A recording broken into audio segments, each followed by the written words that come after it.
अच्छा, foreign exchange के chapter को से डर लगता है, उसमें जो डायग्राम्स हैं वो मैं तुम्हें फटाफट से बताने लगी हूँ। देखो बेटा, सबसे पहला जो आपको एक डायग्राम पूछा जा सकता है वो पूछा जा सकता है कि इक्विलिब्रियम रेट हम कैसे डिटरमाइन करते हैं फॉरेन एक्सचेंज मार्केट के अंदर।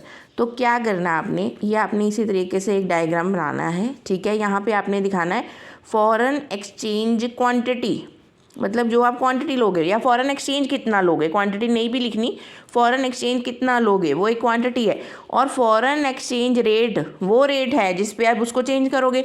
तो प्राइस हमेशा यहाँ आती है तो रेट आएगा यहाँ पे फॉरेन एक्सचेंज का, और फॉरेन एक्सचेंज कितना लोगे तो क्वांटिटी लिखने की जरूरत नहीं, फॉरेन एक्सचेंज अकेला भी चलेगा, ठीक है। ये समझ के लिए लगाया क्वांटिटी, तो कितनी लेंगे हम ये डिपेंड करता है। तो आपने जब इक्विलिब्रियम पूछेंगे तो बेटा डिमांड और सप्लाई दोनों के कर्व चाहिए। ये बनाया हमने D is the demand curve. ध्यान दो, यहीं से आपको एक क्वेश्चन और पूछा जा सकता है कि डिमांड और फॉरेन एक्सचेंज में क्या रिलेशन है। ये बेटा इन्वर्स रिलेशन है, फॉरेन एक्सचेंज रेट महंगा हो जाएगा तो क्वांटिटी कम हो जाएगी, ठीक है। फॉरेन एक्सचेंज रेट अगर महंगा हो गया तो हम फॉरेन एक्सचेंज नहीं लेंगे या कम लेंगे, और फॉरेन एक्सचेंज रेट अगर सस्ता हो गया तो हम फॉरेन एक्सचेंज ले सकते हैं, या उसमें इंपोर्ट एक्सपोर्ट पे उतना इम्पैक्ट पड़ेगा फिर। तो ये डिमांड के साथ इसका होता है इन्वर्स रिलेशन, यहीं से बता रही हूँ, नेगेटिव रिलेशन, इनडायरेक्ट रिलेशन, ठीक है। इसको वर्ड्स याद रखो। और ये वर्ड है, ये सप्लाई के साथ होता है एसएस कर्व, ऊपर अपवर्ड होता है, तो ये होता है positive relation. Foreign exchange rate जब बढ़ेगा तो फॉरेन एक्सचेंज की डिमांड भी बढ़ेगी, तभी फ़ायदा होगा, रेट बढ़ेगा तो। फॉरेन एक्सचेंज रेट कम होगा तो फॉरेन एक्सचेंज की डिमांड सप्लाई भी कम हो जाएगी। तो जब एरो सेम डायरेक्शन में होते हैं तो वो कौन से रिलेशन होते हैं, डायरेक्ट रिलेशन, पॉजिटिव रिलेशन, ठीक है। और ये हमारे पास हो गया पॉजिटिव रिलेशन, ठीक है। तो एक का नेगेटिव रिलेशन होता है डिमांड का, सप्लाई का होता है पॉजिटिव रिलेशन, ये हमेशा याद रखना है। जब ये दोनों पॉइंट एक जगह इंटरसेक्ट कर जाएंगे वो होगा पॉइंट ऑफ इक्विलिब्रियम।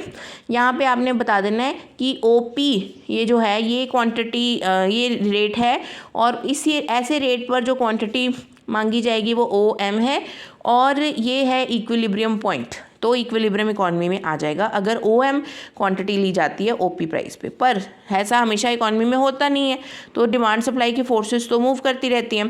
तो अगर ऐसा है कि P1 हो जाए, अगर आपकी रेट P1 हो जाए OP1, तो क्या होगा इकॉनमी के अंदर, तो हमारी इकॉनमी के अंदर यहाँ पे देखो, ये यहाँ पे डिमांड पीछे रह गई, सप्लाई आगे है, तो क्या ज़्यादा है सप्लाई, तो डिमांड कम रह जाती है और सप्लाई ज़्यादा हो जाती है। इसको बोलते हैं एक्सेस सप्लाई का केस। अगर OP 0 रह जाए रेट तो क्या होगा, OP 0 के केस में क्या होगा, ये सप्लाई का पीछे रह गया, डिमांड का आगे चला गया, तो हमने बताना है कि सप्लाई अब कम रह गई है, ठीक है, और डिमांड अब क्या हो गई है, ज़्यादा हो गई। ये एक्सेस डिमांड का केस होता है। दोनों ही केस अच्छे नहीं होते हैं बेटा, इसीलिए कुछ फोर्सेस आती हैं जो ये फोर्सेस वापस इसको नीचे लेके जाएंगी, ऊपर से नीचे आएगा और नीचे से ऊपर जाएगा, क्योंकि जाना तो इसी पॉइंट के ऊपर है, इक्विलिब्रियम के पॉइंट के ऊपर। तो ये जो फोर्सेस होती हैं, एरो लगे होते हैं, इनको हम कंट्रैक्शन और एक्सटेंशन कहते हैं, याद रखो। तो बस एक आपने याद रखना है, जैसे मान लो डिमांड का जो अपवर्ड मूवमेंट होती है, डिमांड कर्व की जो अपवर्ड मूवमेंट है ना, उसको कंट्रैक्शन कहते हैं। डिमांड जब अपवर्ड मूव करती है ना तो उसको हम कंट्रैक्शन कहते हैं। ये जो एरोज़ की मूवमेंट होती है इसको कंट्रैक्शन एक्सटेंशन कहते हैं। जब कर्व शिफ्ट होता है तो इसको इंक्रीज एंड डिक्रीज कहते हैं, याद रखना। जब कर्व ही शिफ्ट हो गया उसको बोलते हैं इंक्रीज या डिक्रीज, ठीक है। बट अगर मूवमेंट हो रही है, जैसे ये अपवर्ड जानी चाहिए डिमांड, यहाँ से सप्लाई अपवर्ड जानी चाहिए, तो ये मूवमेंट होती है, ठीक है।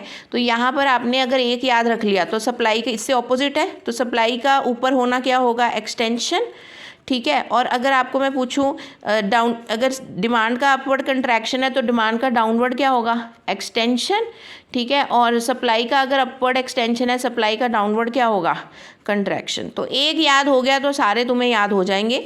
बस ये याद रखो कि डिमांड का जब अपवर्ड होता है तो कंट्रैक्शन होती है। थ्योरी के आंसर लिखने के लिए आपके लिए प्रेफरेबली गुड है। तो ये इक्विलिब्रियम फॉरेन एक्सचेंज रेट है जो हम डिटरमाइन करते हैं कुछ इस तरीके से।